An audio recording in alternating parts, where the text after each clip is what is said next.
أعوذ بالله من الشيطان الرجيم. ومن يرغب عن ملة إبراهيم إلا من سفه نفسه ولقد اصطفيناه في الدنيا وإنه في الآخرة لمن الصالحين. إذ قال له ربه أسلم قال أسلمت لرب العالمين. ووصى بها إبراهيم بنيه ويعقوب يا بني إن الله اصطفى لكم الدين فلا تموتن إلا وأنتم مسلمون. أم كنتم شهداء إذ حضر يعقوب الموت إذ قال لبنيه ما تعبدون من بعدي قالوا نعبد إلهك وإله آبائك إبراهيم وإسماعيل وإسحاق إلها واحدا ونحن له مسلمون.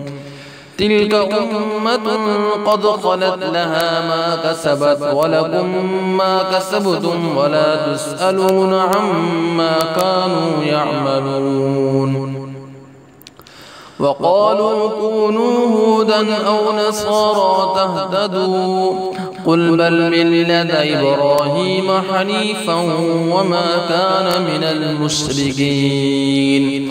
قولوا آمنا بالله وما أنزل إلينا وما أنزل إلى إبراهيم وإسماعيل وإسحاق ويعقوب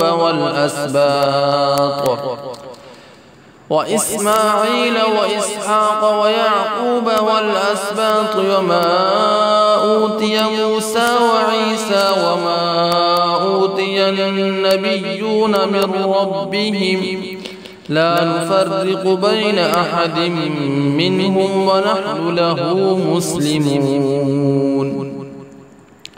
فإن آمنوا بمثل ما آمنتم به فقد اهتدوا وإن تولوا فإنما هم في شقاق فسيكفيكهم الله وهو السميع العليم.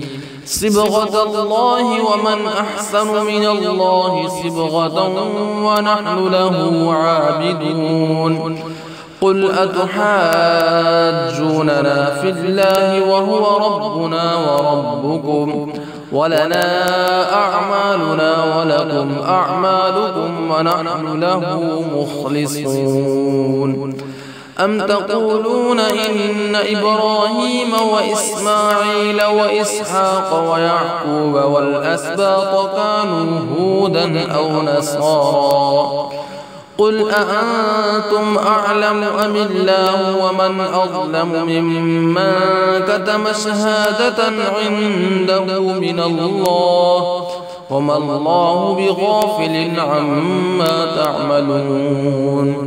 تلك أمة قد خلت لها ما كسبت ولكم ما كسبتم ولا تسألون عما كانوا يعملون.